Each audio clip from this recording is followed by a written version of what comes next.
Okay, we're going to go into the refrigerator and get our chicken out and get it ready for our Sunday dinner.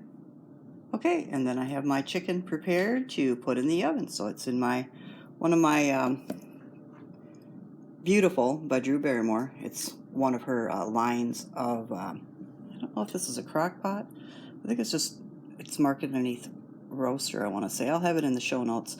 I bought this maybe 2 years ago, and I roast chickens in it. So it's real heavy cast iron, and it has a beautiful, I got it, I think it was in blueberry maybe.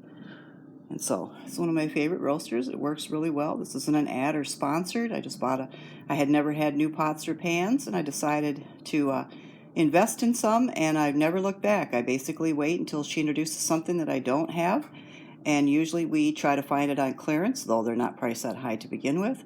And when we find one on clearance and that, I go ahead and buy it. I think I've got probably 9 or 10 of her items, and everything total together is still under $200. So that's not bad to get big roasters and cast iron, and I've got an air fryer. And if you are interested, I can put the link to my other channel, and you can see all the different things that I've cooked in her appliances. Like I said, I hadn't ever had any appliances or matching appliances, and so I went out and bought a bunch of hers, and then I started cooking in them and making videos, and then I produced or uploaded those videos on another YouTube channel, and so you can go take a look if you want. So the chicken's ready to go into the oven. It's going to be in there for about an hour and a half until the internal temperature is 170 degrees.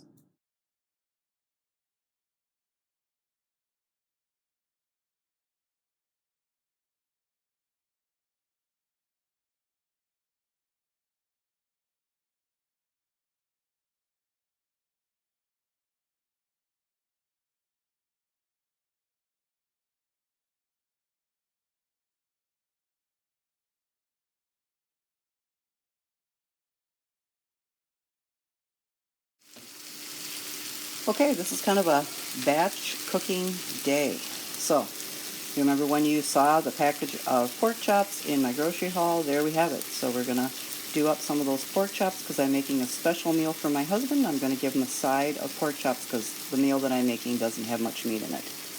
Then we're making some chicken soup.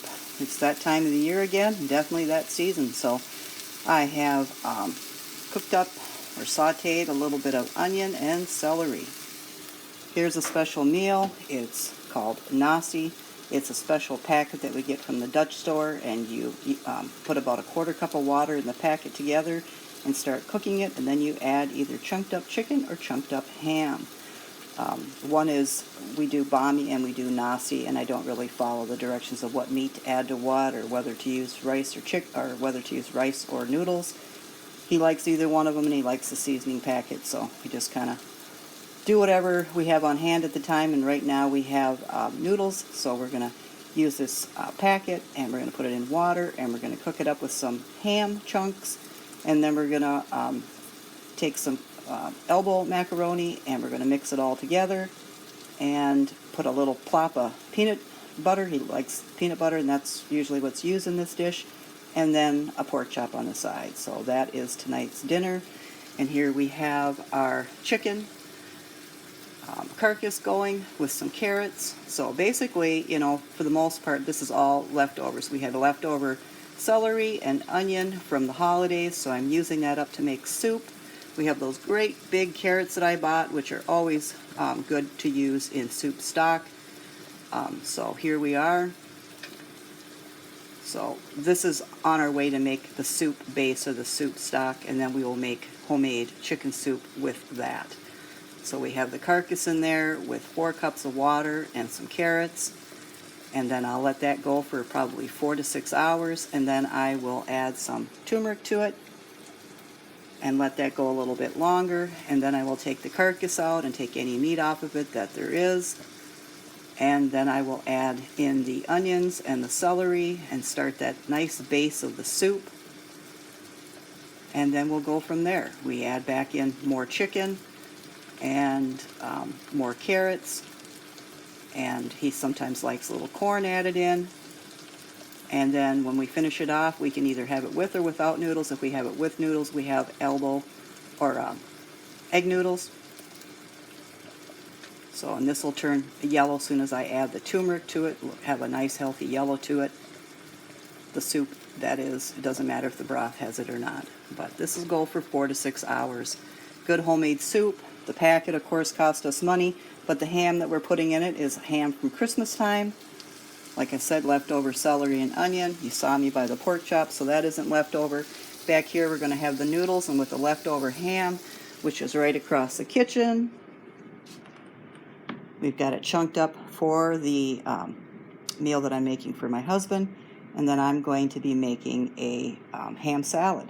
And then whatever I don't use for the ham salad, we're going to be making ham sandwiches for lunch tomorrow. So yeah, we're using up things that were in the freezer that I put away after we had actual meals. When we made the ham, we had 2 meals. Company went home with ham.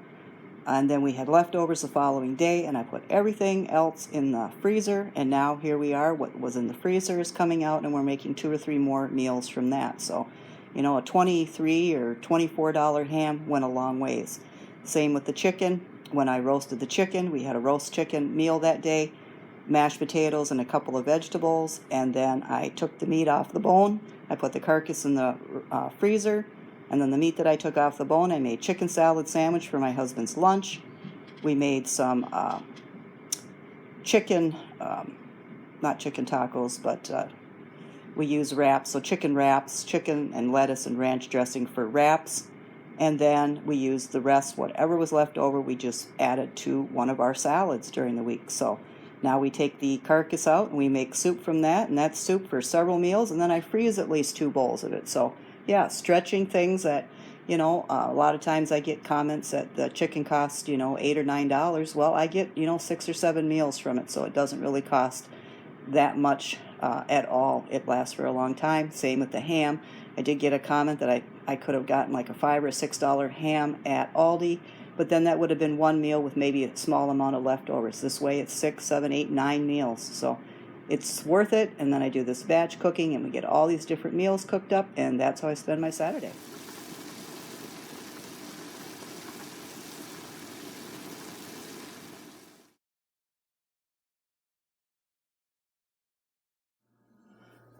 Here's a little thrift haul that I got. I was at the thrift store on Saturday.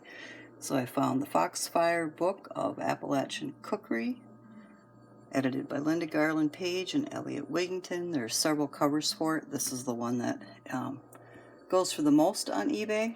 So I've got some cleaning up to do, but I got it for 99 cents, and the lowest price that I can see it selling for as used or in good condition is $56. So I mean, people are looking. If you have books, or you are, you know, you resale stuff that you pick up at a thrift store or garage sale, people are certainly looking for like 2 different types of things. One, survival things, so they want to learn about cooking, old-fashioned methods of cooking, animal husbandry, gardening, field work, you know, building a cabin. People are looking for that kind of stuff. If you can find that stuff for resale at good prices, you're going to get good prices and a good profit wherever you decide to sell it. It's easy to set up an eBay account. I think people sell books on Poshmark. There are other online sites. I know I've sold probably a dozen books that I picked up over the years on farming, homesteading, animal husbandry, milking goats, gardening, composting, anything along those lines. But in particular, not necessarily books that are newer, but books that were written a long time ago. Let's see if this says when it was written. University of North Carolina Press. And we're going back to, what, about 1984 for one of the printings, originally published in 1984. So we're going back a while, not too far, but a good amount, you know. And I guess probably, 40 years. That's what people are looking for. Nothing that was, you know, written and put out in the last 5 or 10 or even 15 years. More so the old language, the old talk, the old skills. So if you can find anything like that, and at a good price, buy it, and people will buy it from you. This is one of the first books that Rachel Ashwell of Shabby Chic published. and I got it for 99 cents, and I see those are going roughly for $12.99, $14.99.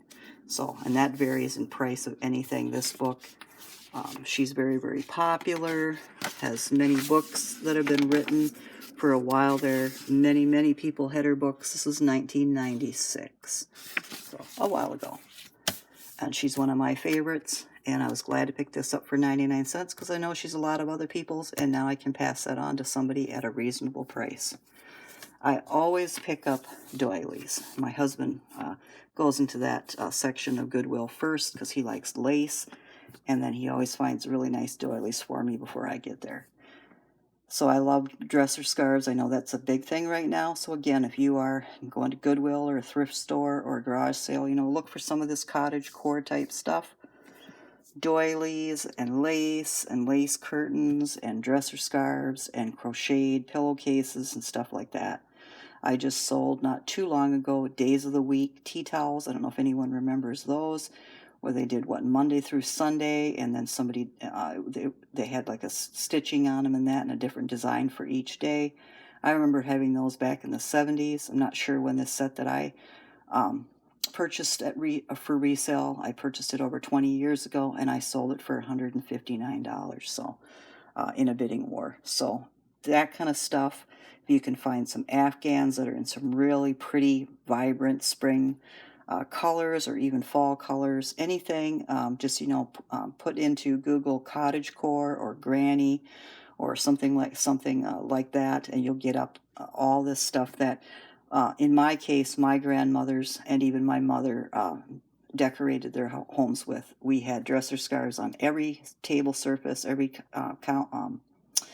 table surface, the backs of every chair and couch, and every dresser. And I know my great aunts had the same thing. I mean, there was lace everywhere. Belgian lace, German lace, you name it, it was there. On their curtains, and even in their kitchens, across their stove tops, across the tops of the refrigerators. It was everywhere. So this stuff is still available. It's still out there. Lots of people having estate sales. If you pick it up, it's a great find. That was 99 cents. This was 69 cents. This is quite used. I'm not sure what company made it, but I just love that it had hedgehogs and mushrooms on it. So 69 cents, and I will just use it until it's got holes and it's worn out. Got a Santa, a primitive Santa. There's lots of Christmas stuff there still today, even a month after Christmas. And so a lot picked through, but I found this Santa on the cart before they put them out on the shelf, 99 cents. And this one is a keeper for me, and the tea towel and the doily. Just the books right now for resale. Then I got some seeds at a grocery store that I go to, Renee's Garden. We're going to have some Italian bush beans, some heirloom apricot foxglove, Fairy Queen. I love foxglove, and I love that color. And some edible pod snow peas, Oregon Giants. In the gardening department of Walmart, this today, chamomile little plant. I love chamomile tea. I love the woodland theme to the tin. So I'm going to start that and see if I can grow a little chamomile plant inside. Walmart garden section, $2. And last but not least, a Hallmark Santa, or snowman, I mean. I have one of these. I've had one for, I think, almost 25 years. This one is in brand new condition, and I got him for 99 cents. And so I'm going to be reselling him. And if not, I've got a friend that every time I bring mine out, she wants to know where I got it. And I keep telling her I got it 25 years ago at the Hallmark store. I don't even know if Hallmark has stores anymore. I haven't seen one for a long time. But yeah, we used to go in there every Christmas and buy a new ornament, and I would look around, and I had a whole collection of snowmen like this, ceramic, and ones with tea lights, and little bowls, and cookie jars, and then I had one of these. I bought one of these 25 years ago and found another one today in brand new condition, so I was happy for that. So that's my little thrift fix for this weekend. I'm also going thrifting next week, so hope you enjoy this video. If you like this kind of video with a little bit of cooking and a little bit of meal prep and some thrifting and some chat, please hit the like and the subscribe button, and I'll be here once a week giving you a video just like that and more. I'm looking forward to gardening season. I'm going to do a plant tour, refrigerator and freezer tour, a freezer challenge. I'm going to restock my pantry, so I'm going to do some videos on that. I'm going to have a bunch of different cooking videos for small batch cooking, cooking for two, and then once the spring and summer season starts, I'm going to be processing vegetables to put away for winter eating, and so I'll have plenty of videos about that. And obviously, when summer comes, we're going to have summer travel all over the Midwest. So thanks for being here, thanks for your comments, and I'll see you again.